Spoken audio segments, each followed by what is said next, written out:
Hi everyone, I'm here with a new makeup date. I didn't film for the past week and a half, so I feel a little rusty, but we'll see how it goes.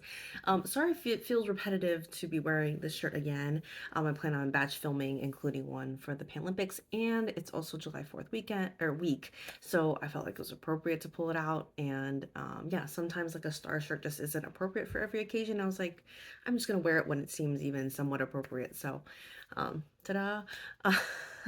So I have a pretty exciting makeup date. I actually do have a good number of empties, and I have a few things that did come in, but I feel like I'm on the right track. So if you're new to my makeup dates, basically I go through all of just kind of any updates in my collection, the new things, the empty things, if I've frankened anything recently, if I've changed anything up in my collection recently. I call myself the impulsive panner because not only do I sometimes buy impulsively, but I also like franken things impulsively, and I just like try to work through my collection. And sometimes if I'm feeling like I need to work on something, I kind of jump on it. So, um, yeah, let me go ahead and show you what I have empty. I think that's more exciting. Um, all right, so if you, let me see here. It's clinking around because I have an empty pan in here, but I'll show you that in a second. So I did finish up my Franken bronzer. I kind of had a Franken cream bronzer that was in this pot, and I finished that up. It took me, I think, about 3 weeks to maybe go through about 3 milliliters. And so, yeah, I can kind of figure that out from here. But that one's done. I've now still working on the same like liquid bronzer, but I'm using a different pot. I This was the original pot that had all of the mix in here, and I'm still like, now that I'm a little darker and tanner, I feel like I can use a little bit of a darker mix, but I'm still mixing like a ton of foundation and like primers and like other, and I'm trying not to mix too much stuff in there, but I'm definitely like need to continue to lighten it up because it's still pretty dark. I went ahead, I think I only used this one for a week. This was an LA Girl sponge, but as you can see, it's starting to already like rip and stuff on the sides. And like once it starts staining, I can't get stains out. And it's ripping, like you can see how dark that liquid bronzer contour is. Like it just stains so easily. And so once I get annoyed, I just roll it out. This is kind of like my trial year for sponges. I've been moving through a lot, been trying a lot, and I'm still trying to make a decision by the end of the year if if they're really what I want to be using on my face daily. It's good, but I think I also want to be a conscious consumer and hopefully an eco-ish friendly consumer. And sponges aren't really it, so I haven't quite found the right thing. But they've been a cool experience. But this sponge was not it, so that one is out. Um, and then these two were two samples. This one was a MAC lip conditioner that I think I mixed in with something else, and I added something else in, and I ended up using by this beginning of the month, or like when I really started dedicating my time to this, I think I had like 2 or 3 milliliters in here. So I finished this up, so this one is out. And then I also had a sample of the Skin Refine Zone, which actually brought up a full size of, and that just came in today, which I'll show you in a second. But basically, I mean, there's nothing in here, but it actually had dried out a bit, so I mixed in a bit of my setting spray and just kind of like work that in together, and it still works just fine. So now I know, like, if my Skin Refine Zone, my full size one, dries out a bit, like I don't have to be too afraid of it not working. And I'll explain like why I like it and why I bought it and stuff like that in just a minute here. So I did do a Franken. Let me show it to you guys. So actually there's a huge, this palette has made a lot of changes in my collection. Basically, I made a new pan here. As you can see, it's speckled, and this time instead of like pressing it dry into speckled, I actually like mixed it using alcohol. And so yeah, it still came out great. It's quite still a loose powder despite it being mixed together. There's a lot of kick up, so I do end up having to tap off a lot of excess. But to make this, I used the rest of whatever was in my Hula Light. So that one is now scraped out and empty. Super nice to see because I really wasn't reaching for the blush in here. I think this blush is a little light for my complexion right now. So I'm going to figure out what I'm going to do on this other side later. But for now, I'm just going to take a break from this. Obviously, it smells really, really nice. um, so there's that, and then I also had also pressed in like you can kind of see remnants there, but it's like a translucent powder from Rimmel. I pressed that in there to really sheer this out. So this is like a super, super sheer like bronzer contour color, like super sheer, like definitely a topper. And so it's kind of good for like setting that area. And it's like with my coloring right now, it's like barely deeper. Like I could only tell by swatching it on my chest area, and I could see that area seem more shadowed, but like even just a finger swatch, like I really couldn't tell if this was like face powder color or if it's a little darker. It's just a tiny bit darker. So I'm gonna try to work through this while it's like a tiny bit darker because it's exactly what I want it to do. Um, and then in terms of this palette, I know you guys haven't seen it much this year, but kind of a spoiler, but for my Pandos palette, I actually decided I'll be working on this one throughout the year. This was the like 4 pan, what is it called? Baked powder palette that Sephora had for a long time, and they just phased it out, I think, within the last 6 months. And I grabbed it in this color. This is actually the color that's intended, or this is the kind of the range that's intended for more like darker complexions. And at the time when I grabbed it, I was like, it just seems like this color story is more interesting to me than the other one that they had. And little did I know that this summer I'd become much, probably the most tan I've been in years. And so now this color story is actually looks a lot nicer on me. So I'm going to try to dip into these as much as I can throughout the summer just to kind of make use of that. So that's kind of the story here. I'll probably explain it more during my Pandos palette update.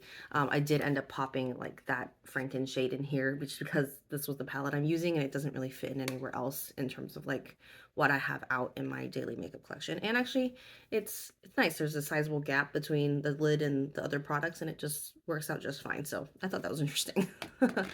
Being creative with my packaging. So those were all the outs for this past week and a half. Oh, I missed one actually. I did finish up this Tower 28 lip gloss. It was like a super mini one. Honestly, the formula was pretty good. I ended up mixing in like a little bit of a lipstick to deepen it up just a bit. And as you can see, I didn't end up taking out the stopper because it was just so messy. Like I don't know if I know a lot of people have this lip gloss. I don't have a full size of this. I don't know if it's just the small size and maybe they did something like between the stopper and the doe foot that where it just like it leaks a bit, or just like stays around the rim and then it kind of, kind of just like oozes out. So unfortunately, I don't know if I'm all that excited to reuse this packaging, no matter, even though it's so cute.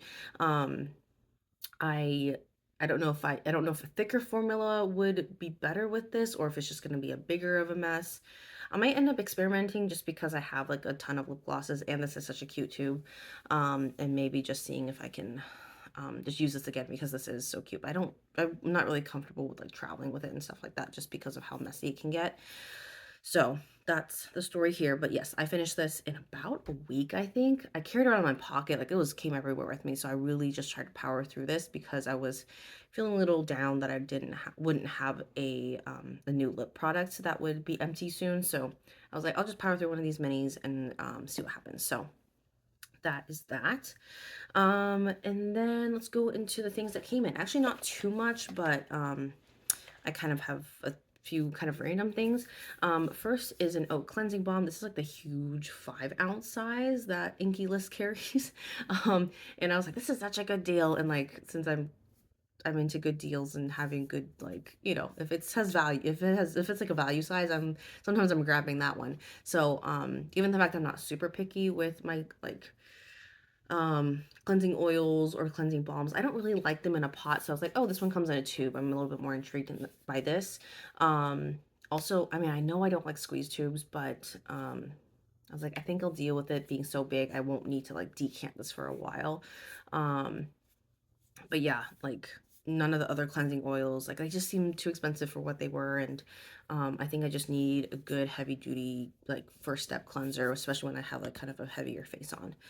All right, the next thing here is, again, it was like one of those Sephora, like, just like FOMO, I wanted the deal. And so I picked up, this was like on super sale. It's one of the Sephora lip glosses. I'm actually very excited that I'm at a point in my lip gloss collection where I don't think I'm at an excess. Like I had a ton just 6 months ago and I powered through so many to the point actually where I lowered the value in my beauty bank, because a lot of lip glosses sell for like $20, right? But to me, the way I power through them, the way I use them, the way I am not that picky about them anymore, I actually lowered that to 15. And but yeah, so this took a heavy chunk out of my Project Beauty Bank, but this is 9 milliliters. The color itself is a little bit like a nude lip for me, like almost like borderline concealer lips, with my coloring now. So I'll probably end up decanting this. I also don't like squeeze tube lip glosses, but I bought it because I was like, I'm pretty sure the formula's fine. I'll just decant it into a lip gloss tube and then I'll like add some sort of other lipstick to it to deepen it up and it should be fine. So yeah, not that picky about lip glosses anymore. I mean, this tube is very, very cute. As you can see, there's some music notes and stuff, but it's not something I'd carry around. Feeling it's that packaging that might like flake off and stuff, you know? Okay, so that's my first in. And then I have another lip product, which, oh my gosh, I can't believe I own this now. It is the MAC Fizzy Feels Lip Balm, and it was one that went viral 2 years ago. It was like in a different packaging, I think.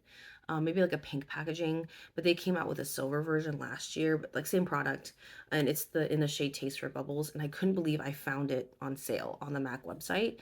I actually had it. I was looking through my MAC order history, and I actually tried to buy it. I like wasn't convinced if I would like it or not. And I was back and forth and back and forth. I didn't buy it when it first launched last, for the last holiday collection. And then to find it because now I'm just like so much FOMO over it. I'm like everyone is raving about it. But yeah, it is beautiful. I don't know if my lighting will do it justice. See it sparkle. But honestly, I feel like everyone bought it just for that moment to like show the sparkle. But whatever how everybody reviews it, it is right. It's basically a sparkly lip balm and it barely shows anything on a swatch. um and but no, like I don't see anybody trying to not pan it, but like incorporate it into a makeup look or like, I feel like all the videos that are out there is just first impression and that's it. Um I personally will be showcasing this throughout, the next year or two as I own this and work through it, just to tell you like if it's good or not. The weird thing that throws me off is like I'm used to the vanilla scent from most MAC lipsticks, and this one's a like champagne knockoff kind of.